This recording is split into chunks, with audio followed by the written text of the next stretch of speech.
আসসালামু আলাইকুম রহমতুল্লাহি ওয়াবারাকাতু। সম্মানিত হাজী সাহেবান, ইতিমধ্যে আমাদের প্রচুর পরিমাণ হাজী সাহেবরা আমাদের সাথে যোগাযোগ করেছেন বড় হজ সংক্রান্ত আমাদের কর্মসূচি কি। তো আমি আপনাদেরকে আজকের এই ভিডিওর মাধ্যমে সংবাদ পৌঁছে দিতে চাই।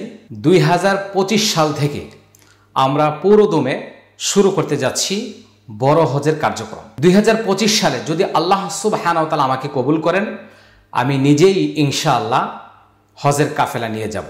2025 সালে আপনাদেরকে আমাদের আজওয়া হজ ট্রাভেলসে প্রাক নিবন্ধন করার আমন্ত্রণ জানাচ্ছি। হজে যাওয়ার জন্য ইতিমধ্যে দেশ বিদেশ থেকে বেশ কয়েকজন হাজী সাহেব আমাদের আজওয়া হজ ট্রাভেলসের মাধ্যমে নিবন্ধন করেছেন। আজওয়া হজ ট্রাভেলসের মাধ্যমে 2025 সালে আমার সঙ্গে হজ পালন করতে আগ্রহী ব্যক্তিগণকে স্বাগত জানিয়ে আজকে এখানে শেষ করছি। আসসালামু আলাইকুম ওয়া রাহমাতুল্লাহি ওয়া বারাকাতুহু।